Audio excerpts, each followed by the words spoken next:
Hello traders and welcome to Trading the Trend. I am Dennis and this is my weekend review of my top strong week trades. And before we get into that, as you can see, I'm looking at the radar of Hurricane Irma.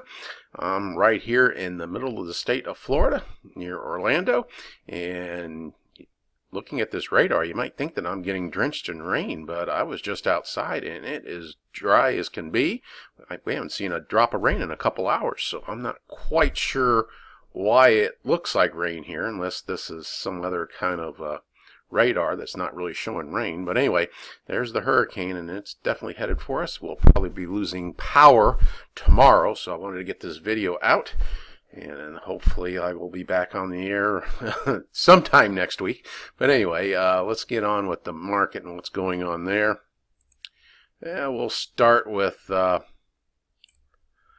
our strong week rankings. And we can see the Canadian dollar held to its top ranking for the entire week.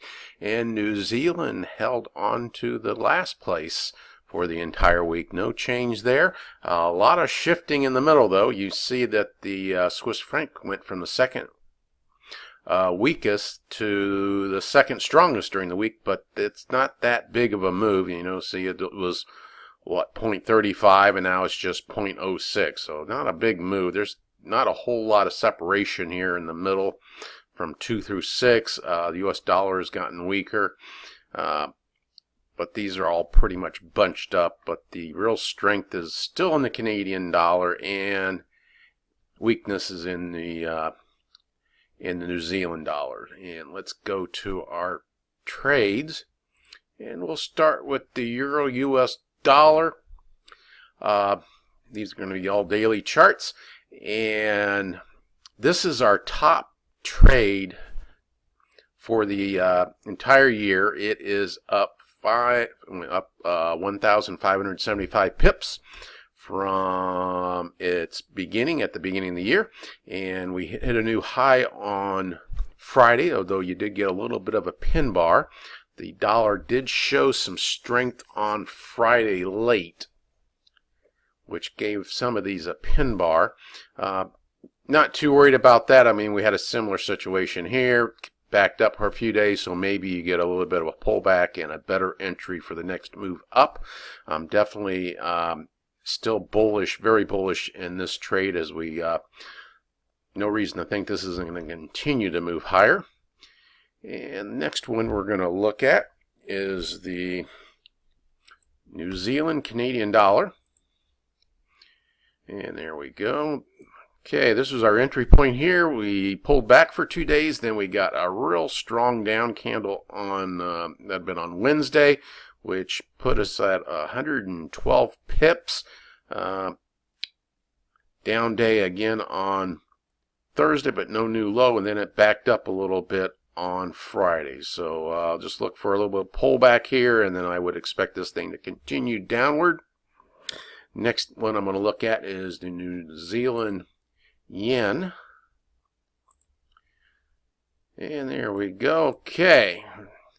Now this was a strong week trade to the upside over here, and now it's a strong week trade to the downside.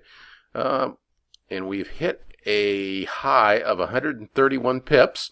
This one's been one of those that went against us and then finally made a move down, went against us again, and then it's headed down, and we finished the week with a pretty bearish looking candle, long upper wick, so I would expect this thing is setting up to move lower in the week ahead.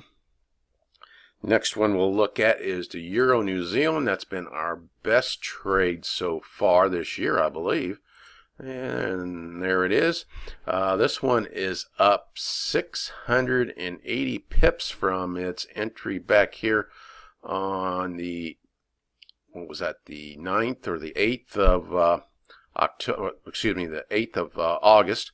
And we hit a new high on Thursday, pulled back a little bit on Friday, but still finished in the middle of its trading range. So it's still looking a little bit of consolidation here. I would be expecting this thing to continue to move up. Next one I'm going to look at is the U.S. dollar, Canadian dollar. And this one's been a wicked one to hang on to. You would have had to endure better than a 200 pip pullback here, but if you stayed with it, you were rewarded the last 2 weeks. We got this real nice secondary entry engulfing candle to the downside. That was on the 31st of August, and it's been straight down since then. We've hit a profit level of 430 pips on this one.